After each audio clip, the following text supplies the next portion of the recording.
The modern mobile phone is now much more than a simple communications device. From diaries and planners to internet connectivity and email, the average handset now comes loaded with more features and gadgets than your local electrical store. Cramming so many features into such small devices can be problematic though. Plenty of mobile phones and MP3 players are capable of storing and playing video. But watching TV shows and movies on tiny screens like this one isn't exactly ideal. So, how do you get a big picture out of a small device? If you look at the development of mobile handsets in the last 12 months or so, the real emphasis has been on providing high-quality video-based content to the user. And of course you have a fundamental issue with small handsets. A lot of people are looking to try and explode that visual content to be able to see it on a much larger type of image than you can do on a constrained handset device. One method of viewing video stored on a mobile device in a format larger than a postage stamp is to plug a handheld projector in. The latest generation of small handheld devices is capable of plugging into a variety of kit via a couple of cables, with some portable projectors capable of producing images up to 40 or 50 inches.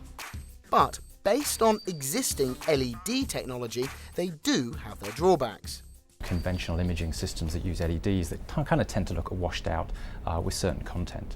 Like many larger projectors found in the home, they need to be used in a darkened space, as the light they produce isn't that bright. And as the projector is moved away from and towards a surface, it needs refocusing, with sometimes fiddly controls. There are, however, a couple of outfits developing projection technologies to overcome these problems. In a science park just outside Cambridge, a company called Light Blue Optics have developed a micro-projector with laser technology at its heart. Laser projection on its own has a number of advantages over other light sources in projection technologies, LEDs and just normal light bulbs being common technologies.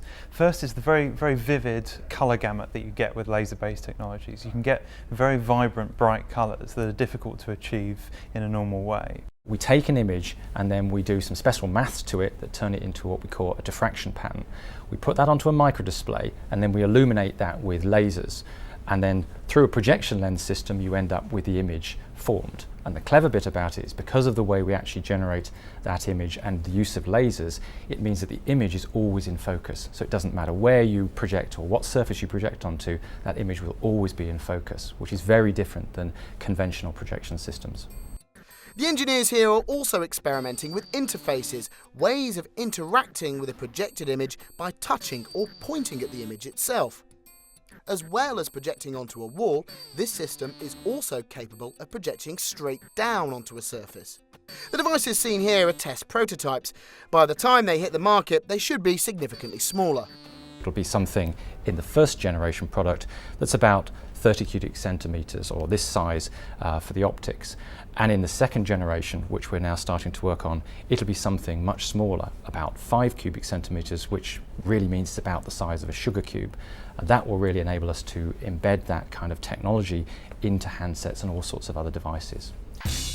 LBO isn't alone in the development of laser-based projection systems.